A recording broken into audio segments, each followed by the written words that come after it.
वो थे ना एक पंडित जी थे, शास्त्री जी। तो शास्त्री जी पूजा कर रहे थे और उनका एक दोस्त आया जो पंडितानी थी, शास्त्री जी की औरत थी, कहीं संत मत से जुड़ी हुई थी। कहाँ से? जहाँ से पंडित जी भी जुड़े हुए थे। लेकिन वो औरत और इनके में फर्क था। क्या फर्क था? यही मन को रोकने का फर्क था। वो अपने मन को लगाती थी। किस में लगाती थी? ध्यान में लगाती थी, भजन में लगाती थी, जो काम करती थी उसमें लगाती थी। और इनका इधर उधर घूमने से, इधर उधर अन्न खाने से, इधर उधर के हर तरह के लोगों के साथ के असर से मन नहीं रुकता था। तो पंडितानी कुएं पर पानी भर रही थी। तो उनके एक दोस्त आए, पंडित जी के मित्र। बोले, पंडित जी हैं, शास्त्री जी हैं? नहीं बोली। फिर बोले, अरे भाई पंडितानी बोलते क्यों नहीं? हैं घर पर क्या? तब बोली, अरे हैं, जूता सिला रहे हैं, जूता बाजार में जूता सिला रहे हैं। लौटने लगे कि भाई जब हैं ही नहीं घर में तो किससे मिलें? रोका उसने औरत ने और कहा, आइए चलिए, आइए आइए आइए, चलिए घर पर चलिए। चले गए।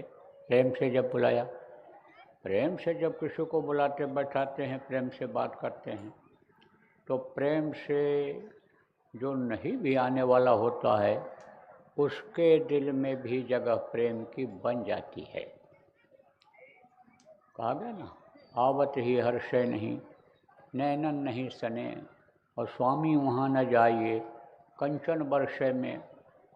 देखते ही खुश न हो जाए, प्रसन्न न हो जाए आदमी, सोच ले अरे कौन आया, टेंशन आ गया, परेशान करेगा, खिलाना पिलाना पड़ेगा, बैठाना सुलाना पड़ेगा, तब समझो वहाँ नहीं जाना चाहिए।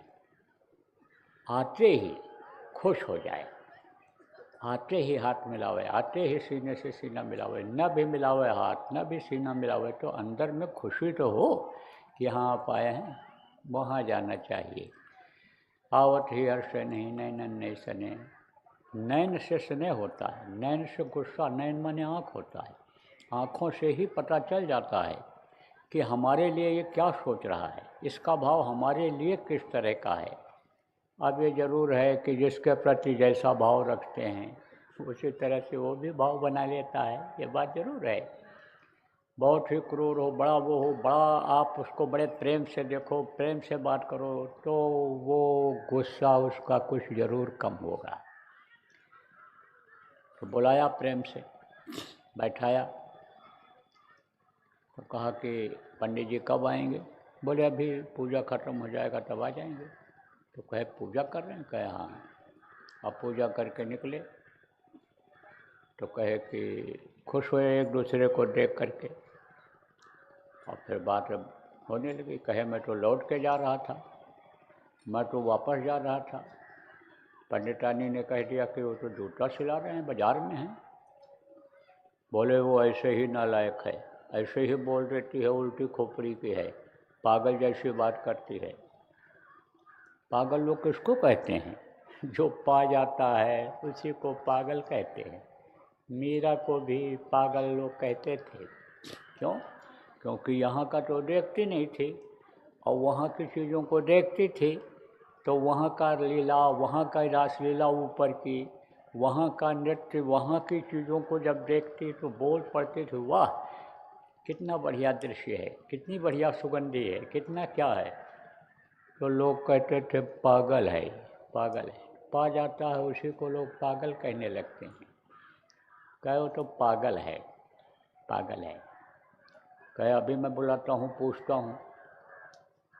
बड़े गहरे मित्र थे, अभिन्न अंग जिनको कहा जाता है, अभिन्न मित्र थे। अभिन्न किसको कहते हैं? कि दिल एक रहता है, शरीर दो रहता है, इतना प्रेम रहता है एक दूसरे में कि अभिन्नता रहती है।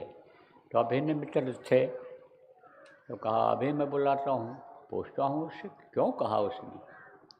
और जब आई पूछा कि तू इनको वापस क्यों कर रही थी, मैं तो यहीं था, पूजा कर रहा था, और तू बोली कि जूता सिला रहे हैं बाज़ार में, जूता सिला रहे हैं बाज़ार में, ऐसा क्यों बोली। तब कहा कि जब उस समय आप पूजा कर रहे थे तो उस समय आपका मन यही कह रहा था कि जल्दी से पूजा ख़त्म हो और हम कुछ खा पी करके बाज़ार जाएं, सबसे पहले जूता सिलवाएं। यह जो आपका फटा जूता है इसको सिलवाने में आपका मन लगा हुआ था। सच बोलिए, लगा था कि नहीं लगा था। हाथ जोड़ दिया पंडित जी ने उसके सामने, कहा कि किसी ज्ञान में, यानी भौतिक ज्ञान के अलावा, यानी समझो सांसारिक ज्ञान के अलावा आध्यात्मिक ज्ञान में तू मुझसे आगे है। तू मेरी पत्नी ही नहीं देवतुल्य है, मैं तो बहुत पीछे रह गया। तो कहने का मतलब यह है कि मन को साधना पड़ता है। और देखो प्रेमियों, पहले के समय में तो बहुत कुछ साधना पड़ता था, बहुत कुछ करना पड़ता था, लेकिन अब वो नहीं है। बहुत कुछ किसको कहते हैं,